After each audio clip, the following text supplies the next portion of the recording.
We're about to have a very interesting conversation, and this conversation is around one of the most inspiring academic competitions in this country that is brought to you by ChannelOne TV and Citi 97.3 FM, and it's no other competition than the Literacy Challenge. And in the studio with us is Apioko Seiram Ashong Abe, who is the head of programs production right here at ChannelOne TV. Hello, Abby. Hello, Chris. Good morning. Good morning. Good morning, Apioko. Hello, birthday boy. Good morning, Apioko. Happy birthday. Yeah, that's. So she's about to sing. Yeah. She's going to give me a poem. No, A poem. What kind of? I think she owes us a poem. Maybe after the conversation Yes. with her. No, why? I just sang Happy Birthday, and now you want to take it a notch or 10 higher. Higher. Yeah, very important. But happy birthday. Thank you so much, Apioko. I'm grateful. All right, so anytime you see Apioko, the first thing that comes into your mind is academics. Oh. Academics. Madam Apioko is here, you know? So, Chris. Madam Apioko, once more you are welcome. So we're about to talk about the Literacy Challenge, and obviously, like I said, anything academics, you're going to see Apioko. So Apioko, let's have a brief of what the Literacy Challenge is all about. I'm sure we have new viewers that have never heard of this before. Yeah, Absolutely. Now, before the Literacy Challenge, we had the Right Away contest, which was, as the name suggests, a simple essay competition. And we were targeting young people between the ages of 9 and 14 years of age. Now, as time progresses, as I keep saying, the only constants in life is change, right? So we had to change how we do things. We had to scale it up. Why? Because literacy, at this point, we know, and by the time we were transitioning to the Literacy Challenge, it's no longer just about reading and writing and speaking nicely. It's about being able to have your antennae high up and understand the world around you so that you can do better for yourself, for your community, but also for the world. And when you travel around the world these days and you get into education conversations, the whole world is talking about what we call transformative education, where you educate an individual, but when you educate that individual, you are also educating for the future of the good of the world, the better of the world. And so the Literacy Challenge sort of plays on that, you know. Now, what is the Literacy Challenge? It's on 3 levels. Level 1 is an essay competition. Then our top 50 from there progress to write an aptitude test. Then our top 10 from level 2, the aptitude test stage, move on to do a live quiz, which, you know, we've got on our screens. Top 10, they compete, and then we have an overall winner, whom we term or call the overall most outstanding JHS student in Ghana, right? So that's what the Literacy Challenge is about. It's fun, it's educative, but of course, it's our way as ChannelOne TV, as Citi FM, also, you know, getting young people, giving back to say that these are some of the things that we think if we pay more attention to as a nation, we can have a generation that can take up the mantle and do better for Ghana. Right. Wow. So this year's on the 2025, on how is it going? What shape is it going to take? Is it going to be like how you've been doing it, or is there something new that will be added to it and all that? Tell us about that. No, I mean, it's pretty much the same, but the topic is different. And then also, you know, usually we do this over a 3-month period or so. Yes. This time is 6 weeks. Whoa. Oh. Yes, we've condensed it. Oh, Yes, we've condensed it. It's 6 weeks. And there are 2 main reasons for that. 1, young people, attention spans, shorter and shorter. very, very, very good. So if you want to engage young people, we are saying JHS students, that means give or take, you're talking about young people who are between the ages of, let's say, 12 to maybe 16, okay? The average would be 13 to 15. You need to move fast with them because they're on to the next thing after a while. The second thing is that now, Chris, you're a mother. Philip, are you a father? Yes. Oh, yes. Yes. So you know that now everything is about the screen. Yeah. The screen. It is. From the tablet to the TV, As I speak to you, the phone. as I speak to you, I came with my son's phone to work. Oh, you seized it. Yeah, oh, he's grounded. Chris. Yeah. Oh, my. You don't What want did him he to have do? it. Oh, no. What did he do? Oh no, he did something wrong. So I'm like, Oh, no. okay, can I read a book? But everything is about the screen, and the screens are important. Yes. They are great. Technology and digitalization, we cannot live without. They've done so many different things for our lives as individuals, as human beings, as Ghanaians.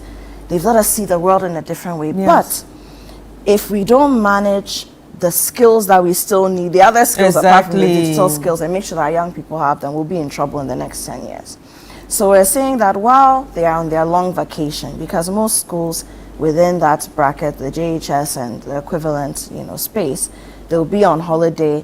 By the end of July, all of them are home. Oh. Beyond the screens, beyond the video games, beyond all the things they love to do, they need to write, they need to read, they need to engage their minds. And engage their minds beyond their textbooks and Exactly. the homework they'll get for the holidays.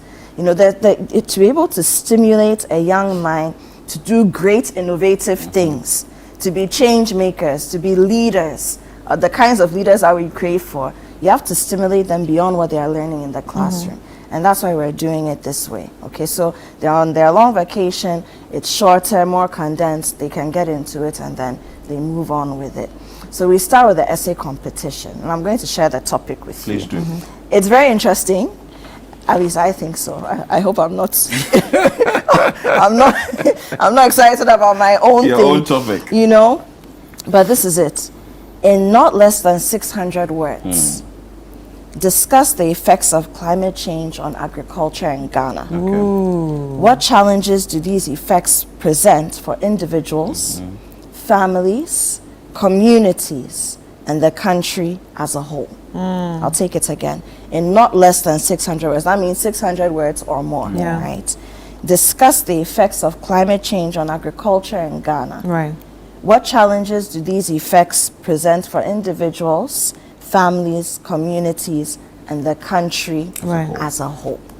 Right. What do you think about the I topic? think it's a very, very exciting topic and also a very important conversation to have right now. Yeah. Especially when we are looking at encouraging the youth to be in the agri sector. Precisely. Yes. And right after agri-fair. Yeah, and yes, Precisely. no, You guys also have understood. and also with the issue of climate change, Yeah. it's important for kids to really understand Very this. true. Yeah, so I think it's very important. Absolutely. And we're still around the SDG goals. Yeah. Exactly. And you see, 3 or 4: education, agriculture, climate poverty. change, and poverty. yes, Yeah. decent work, Yes. all of these things. Because you see, when we talk about climate change, you're thinking about what they are talking about, COP.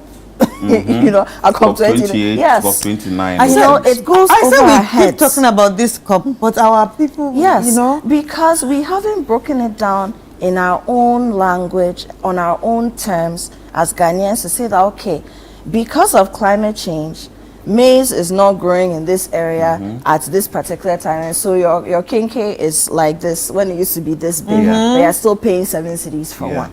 We are not having those conversations. We haven't distilled it to let people understand the impact for us, in our own communities, in our own country. So because everybody is talking about, the always and then plus, we don't understand. I actually think the climate change thing is far away from us. Yes. But just here with us. We're dealing with it Yes. already. We're dealing with it. Flood, So- drought, and all that. That is it. I mean, we on the national level, we're talking about how now farming should be irrigation Yeah. led.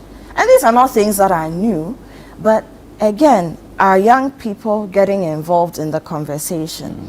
One, they will see why it's important to farm. Two, they will see why agriculture is important to Ghana's economy Yeah. and why they should also attach importance to it. And three, they may have solutions that we have never thought about. True. Very true. There's this eagerness to say that, oh, they are young, they don't have anything to say. But most of the time, over time, as we've done the literacy challenge, we realize that these people have a lot to say. And that's what writing does. That's why the essay Right. competition is Yeah. important. It gives credence to their voice, validates their voice, lets them understand that, oh, I didn't even know, because when you write, I'm sure you've experienced it. Sometimes when you write, you go back and say, oh, I wrote that. Yeah. Even as an adult, imagine that process for a young person. And then they are developing their thought processes, how to structure them. And for those who will take maybe a more fictional approach to their essay, developing characters, very complex. You're actually creating human beings. That's what you're doing, which God is the only one we can say has done, right? So you're creating human beings, you're creating characters, and then the conflicts, the ideas, how they behave, all those things, they develop innovative skills, but also problem-solving skills for a young person. And we take it for granted. So now here we are, you know, we don't encourage our young people to do these things. But that's why, for us, you know, we would say an essay competition is important. Right. I have a big question. You see, in this day and age where we see internet usage, AI, how are you able to tell whether this was written by a student himself or herself, or AI-led, let me put it that way, or somebody wrote it for the student and just had to write it in his or her handwriting? No, that's a very great question, because, and you mentioned handwriting. One of the rules of engagement for the literacy challenge, when you write your essay as a young person, you have to write it in your own handwriting. Now, there are several reasons for that. One is handwriting. You know, somebody, I was discussing it with somebody this morning, just this morning, that it's become a lost art. Yes. And some teachers have reached out after, because we were on radio this morning, and they're saying that it's handwriting, cursive, has been taken off the timetable, and they're trying to bring it back because now they're realizing that it's disconnecting something. And that's the cursive thing. Yes. I saw an old man write, Yeah. and I was like, whoa, is this your handwriting? Mind-body beautiful. coordination. Yeah. You know, but the AI Yeah. situation, you see, there's a reason why teachers are teachers. Okay. And there's a reason why we have external examiners who are very AI savvy, by the way, involved in this. Now, when you read the way someone has written, there's a lot of psychology to it. It's very technical. When you read what someone has written, you can tell by how they express themselves on paper, how they're even connecting their sentences, the kind of vocabulary, whether they just went to pick it from somewhere, be it a dictionary, even if they understand it, you can tell, because the flow of the writing will expose you. Wow. You can always tell. It's very interesting. I've done a number of, judged a number of essay competitions, poetry competitions over the last couple of years when AI has blown up, and we can always tell. Even when you think you are being smart and you've understood, you know, there are certain words that specific AI apps will use. Even when you think you've understood, you change, we can see. Yeah, even punctuation. I tell you. Even punctuation. No, it's very true. Because I see some things, I'm like, this is very ChatGPT, yes, very because of the ChatGPT-ish. punctuation. Yes. Yeah. Where the hyphens go. There are so many hyphens and dashes. And there's a thinking that AI is AI, so it's always exactly. right. Sometimes, like you're saying, where the pause should be is not natural and it shouldn't be there. And you can tell. Now, when you are writing and you are overly cautious, you can also see it in how the writing comes out.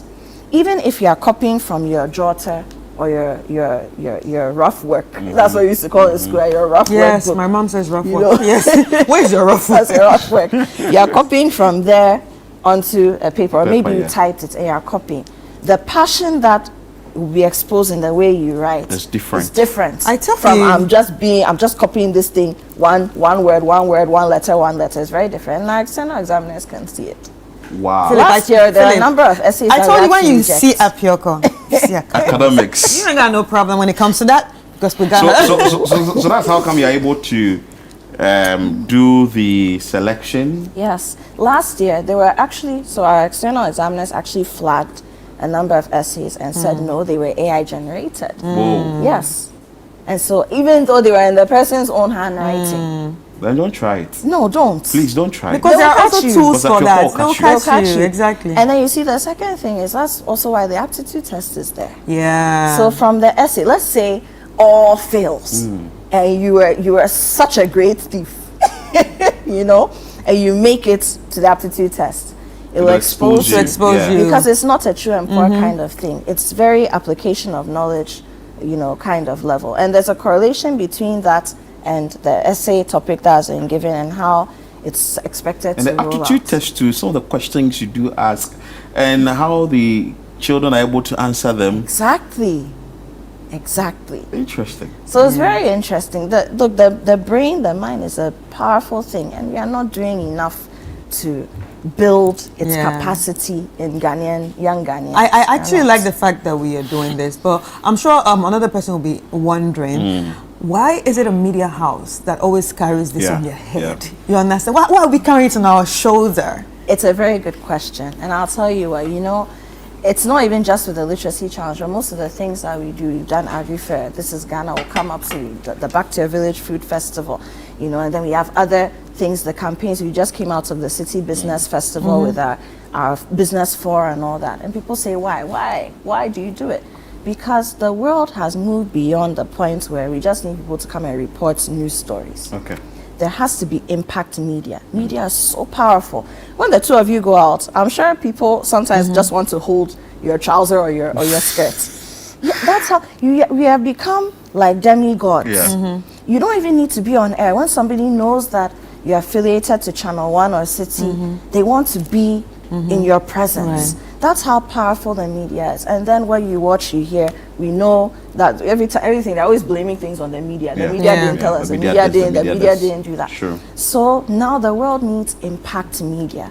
If we see things because we are on the ground, we hear things because we're on the ground, we know the research, we know where to find things, then we need to start doing things that are demonstrative of what our country, our continent, and the world should be doing. And that's what we do. So you take the literacy challenge. It's not going to solve all of Ghana's education problems. But no. but it will contribute to it. It's a proof of concept that, okay, Ministry of Education, maybe you need to reinstitute handwriting at the primary and at the basic school level, right? Or maybe once a month there needs to be a national aptitude quiz just to get young people's minds going. You know, there are all sorts of things. Something, yeah. Yes, maybe we need to be looking at literacy differently if we want to compete globally as Ghana, because the way the West is doing it, it's not going to work for us. But you won't know if you don't test the concept. Very true. And that's where we come in. We have we have the knowledge, we have the information, we have the research, and then we put it to action. We walk the talk. Yeah. But we've been doing this for a very long time. 2025 edition. When are we looking at having the what's the name? The entries, and when is it ending? Yeah. What's the timeline? Okay, so we've announced it today. Today is the 7th of July. The deadline for submission of essays, which is essentially also your entry into the entire competition, is the 26th of July. So you have just about 3 weeks. Like I said, this year, everything is condensed. Compact, so yeah. 3 weeks to do your essay, and then we take it from there. So Saturday, 26th July, is the deadline for submitting your essay, submitting your entry. And you can submit it in a few ways. One, you can bring it to the front desk of ChannelOne TV, Tesano Accra. Two, you can take it to Adabraka, front desk of Citi FM. Or, if you're watching us from anywhere beyond Accra, you can mail it to us. Oh. Okay, and the PO Box number is very simple. PO Box GP 14123, Accra Central. PO Box GP 14123, Accra Central. And then we'll make sure that we see it. But make sure, of course, if you're mailing, you want to mail so that you can get it in by the deadline. Right. So give yourself 3-4 days so that it can get to the you can be postmarked and get to the mailbox on time. Right. Yeah. Wow, that's interesting. So that means you're going to get a lot of entries, and you shortlist to how many? We shortlist to 50, top 50, and then the top 50 will go on to write the aptitude test, and then from there, shortlist to 10, then the top 10 will proceed to the grand finale, which is a live quiz, which in itself is also another kettle of fish. You know, thinking on your feet, building confidence, learning not to second guess yourself because you don't have the time and space to do that. That also has a whole number of literacy skills that our young people are exposed to. It's very interesting. We have to keep our eye on the is it a cup? The trophy, The yes, trophy. yes. And of course, the the bragging football rights. fan. And what's the trophy? So we've got the trophy itself, you know, which, and you put it on. Well, even if you sleep on a mat and you have this thing Beside you, and you wake up in the middle of the night, bragging you'll be like, I did that. Yes, there's a future for the me. bragging rights, You know, the bragging rights are there as well.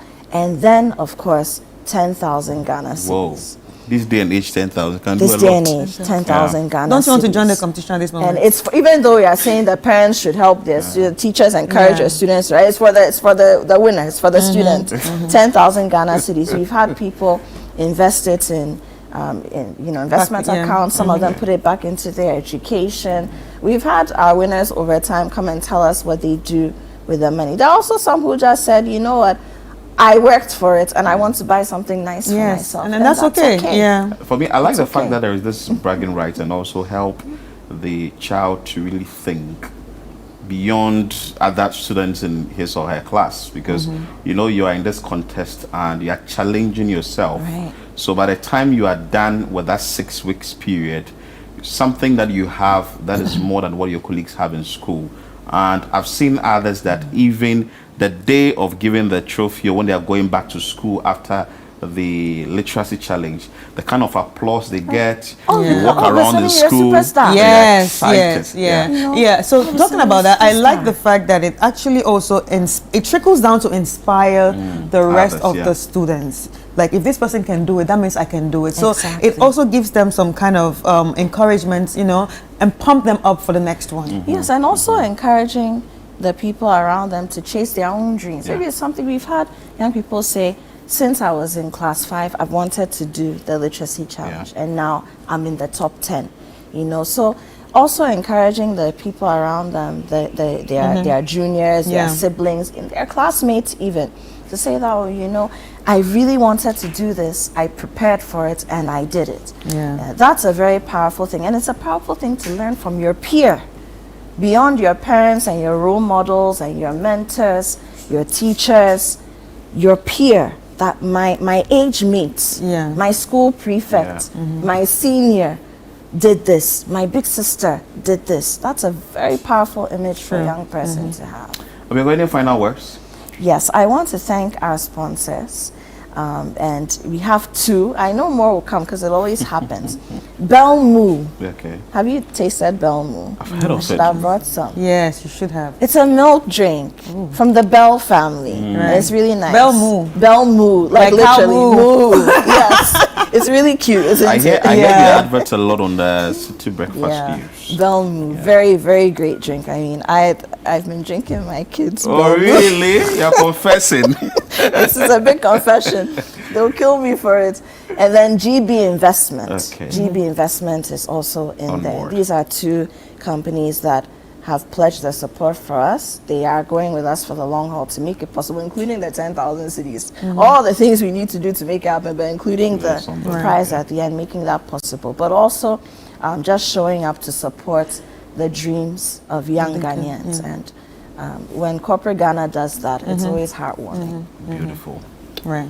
Okay, so that's the conversation. Thank you so much, Apioko. Ladies and gentlemen, we'll be speaking to Apioko Seiram Ashong Abe, who's the head of programs production right here on Channel One TV. And of course, if you have kids and you want them to be part of the competition, it's time to start writing the essays, and do not forget to send them right here at Channel One TV, Tesano, or Citi 97.3 FM at Adabraka.